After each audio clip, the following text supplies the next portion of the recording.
అందరికీ నమస్తే అండి. ఈమె పేరు జ్యోతి మల్హోత్రా. ఈమె ఒక YouTuber, content creator. Travel with Jo అనే ఒక యూట్యూబ్ ఛానల్ని దాదాపుగా ఒక 4-5 ఏళ్ల నుంచి కూడా నడిపిస్తోంది. పంజాబ్, హర్యానా ఆ రాష్ట్రాల్లో బాగా ఫేమస్. సో ఈమె ఏంటంటే డైలీ లాగ్స్ చేస్తూ ఉంటుంది. రకరకాల ప్రాంతాలు పర్యటిస్తూ అక్కడ సమాచారాన్ని, ఆ ప్రాంతాల ప్రత్యేకతను తమ లాగ్స్లో తన వీడియోస్లో పెడతా ఉంటూ కంటెంట్ క్రియేట్ చేస్తుంది. దాదాపుగా 33 ఏళ్ల వయసు. ఆమె హిందూ మతస్థురాలే అండ్ ఖత్రీ సామాజిక వర్గానికి చెందిన మహిళ అని పంజాబ్, హర్యానా ఆ ప్రాంతాల్లో చెప్తుంటారు. సో అంటే ఆమె పేరు జ్యోతి మల్హోత్రా. మల్హోత్రా అంటే ఎక్కువగా ఖత్రీ సామాజిక వర్గానికి చెందిన వాళ్ళు పంజాబీలే ఉంటారనమాట. ఈమె కూడా కంటెంట్ ఎప్పుడు ఆ 2 రాష్ట్రాలకు సంబంధించి చేస్తూ ఉంటుంది.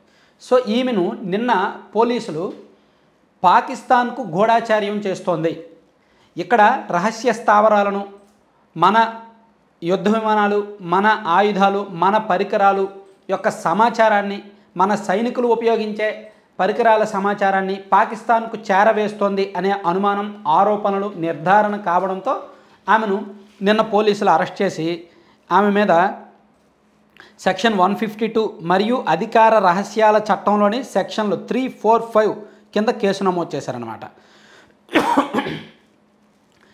ఇవన్నీ కూడా నాన్ బెయిలబుల్ సెక్షన్లే. ఆమెతో పాటు ఆమెకు ఒక విస్తృతమైన నెట్వర్క్ కూడా ఉంది. ఉత్తరప్రదేశ్, బీహార్, ఢిల్లీ ఆ చుట్టుపక్కల రాష్ట్రాల్లో ఆమెకు కొంతమంది సహకరిస్తున్నారు. సో ఆ టీం అందరినీ కూడా పోలీసులు అరెస్ట్ చేశారు. అంటే ఈమె దొరికిన ఇమీడియట్గా ఈమె ఫోన్ కాల్స్, ఈమె వాట్సాప్ కాల్స్, ఈమె చాటింగ్, ఇది మొత్తం హిస్టరీ చూసి ఈమె నెట్వర్క్ మొత్తాన్ని పోలీసులు ఛేదించారు. సో ఇంకా ఎక్కడెక్కడ ఉత్తర భారతదేశంలో ఇంకా ఎక్కడెక్కడ ఈమె నెట్వర్క్ ఉంది అనేది కూడా చూస్తున్నారనమాట. హిమాచల్ ప్రదేశ్, గుజరాత్, రాజస్థాన్ ఆ రాష్ట్రాల్లో కూడా ఏమైనా ఉందా అనే దిశగా పోలీసులు దర్యాప్తు చేస్తున్నారు. అయితే ఈమె స్టోరీ చాలా ఇంట్రెస్టింగ్. ఈమెకు అసలు పాకిస్తాన్తో ఎలా పరిచయాలు వచ్చాయి అంటే 2023లో పాకిస్తాన్ హై కమిషనర్ కార్యాలయంలో యహసాన్ ఉర్ రహీం అలియాస్ డానిష్ అనే వ్యక్తి పనిచేసేవాడు.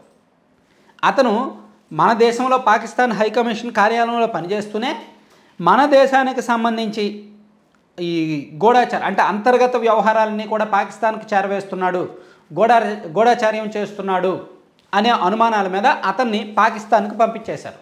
ఇండియాలో ఉంచకుండా అతన్ని పాకిస్తాన్కి పంపించేశారు. అప్పటి నుంచి కూడా అతని మీద నిఘా ఉంది. సో ఈమె జ్యోతి మల్హోత్రాకి 2023లోనే అతనితో పరిచయం ఏర్పడింది. తను ఆ తిరిగే క్రమంలో, ట్రావెల్ చేసే క్రమంలో, తను లాగ్స్ చేసే క్రమంలో ఆమెకు అతనికి పరిచయం ఏర్పడింది. అది కాస్త సాన్నిహిత్యంగా మారి జ్యోతి మల్హోత్రా అప్పుడప్పుడు కూడా అతని నెట్వర్క్ అంటే ఆ పాకిస్తాన్ వాళ్ళతో మాట్లాడడం, వాళ్ళతో పరిచయం పెంచుకోవడం, WhatsApp and face time and Telegram and Snapchat ఇలా రకరకాల మాధ్యమాల్లో వాళ్ళకి ఫోటోలు, వీడియోలు, సమాచారం చేరవేస్తూ అసలు తను దొరకకుండా జాగ్రత్తలు తీసుకునేది. టెలిగ్రామ్లో ఏదో సమ్ సెట్టింగ్స్ ఉంటాయి, మెసేజ్ పెట్టిన వెంటనే అవతల వాళ్ళు చూసిన వెంటనే డిలీట్ అయిపోద్ది. అలాగే కనిపించకుండా చాలా జాగ్రత్తగా ఆమె హ్యాండిల్ చేసింది. దాదాపుగా 2 ఏళ్ల పాటు ఆమె ఇలా చేస్తూ వచ్చిందనమాట.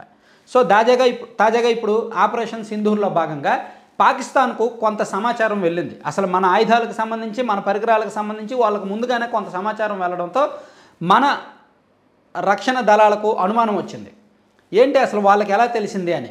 సో ఈ క్రమంలోనే వాళ్ళ దగ్గర నుంచి ఒక చిన్న సమాచారం పోలీసులు కొంచెం డెప్త్గా వెళ్ళేసరికి ఈ అమ్మాయి పాకిస్తాన్కి సంబంధించి ఎక్కువగా చెప్తూ ఉండడం, సో ఈమె వీడియోల్లో కూడా, కంటెంట్ క్రియేషన్లో కూడా తను ఎప్పటికప్పుడు మాట్లాడే సందర్భంలో అక్కడ ఎలా ఉండేది, ఇక్కడ ఎలా ఉండేది, ఆ పరికరాలు ఎలా ఉంటాయి, ఈ ఆయుధాలు ఎలా ఉంటాయి అని చెప్తూ ఉండటంతో పోలీసులకు అనుమానం వచ్చి ఈమె సంథింగ్ ఏదో హ్యాండిల్ చేస్తోంది, ఏదో చేస్తోందని నిన్న నిర్ధారించుకొని ఈమెను అరెస్ట్ చేసిన తర్వాత నెట్వర్క్ మొత్తాన్ని ఛేదించారనమాట.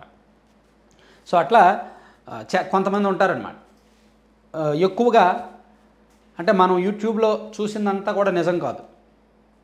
నేను మొన్న మధ్య ఇంకో వార్త చూసా. అతను ఇన్స్టాగ్రామ్ ఇన్ఫ్లుయెన్సర్, బాడీ ఫిట్నెస్కి సంబంధించి ఈ ట్రైనింగ్ అది ఇస్తూ ఉంటాడు. ఇన్స్టాగ్రామ్లో ఎక్కువ రీల్స్ చేస్తూ ఉంటాడు. సో అతనికి ఒక జిమ్ సెంటర్, ట్రైనింగ్ సెంటర్ ఉంది. అక్కడికి వెళ్ళిన అమ్మాయిలతో అతను సెక్షువల్ హెరాస్మెంట్ చేయడం, బాగా ఇబ్బంది పెట్టడం, వాటిని వీడియోలు చేసి బెదిరించడం, భయపెట్టడం ఇవన్నీ చేశాడు. అది నాకు ఒక 4 రోజుల కిందటే బయటకు వచ్చింది. మరొకరు ఎవరో బయట పెట్టారు, ఒక యూట్యూబరే దాన్ని బయట పెట్టాడు. ఇట్లా మనం సోషల్ మీడియాలో చూస్తున్నదంతా కూడా నిజం కాదు.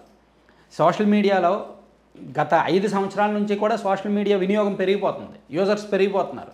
ఈ క్రమంలోనే ఇన్ఫ్లుయెన్సర్స్ కూడా పెరిగిపోతున్నారు. అసలు కనీస విలువలు లేకుండా, కనీస సబ్జెక్ట్ లేకుండా, విషయ పరిజ్ఞానం లేకుండా, మంచి చెడు కూడా తెలియకుండా ప్రతి ఒక్కరు కూడా ఇన్ఫ్లుయెన్సర్ గెటప్ అయ్యేసరికి అది దేశానికి కూడా ఒక రకంగా చెడు సంకేతాలు పంపిస్తుంది అనడానికి ఈ జ్యోతి మల్హోత్రా అనే ఉదంతమే ఉదాహరణ అన్నమాట. Thank you.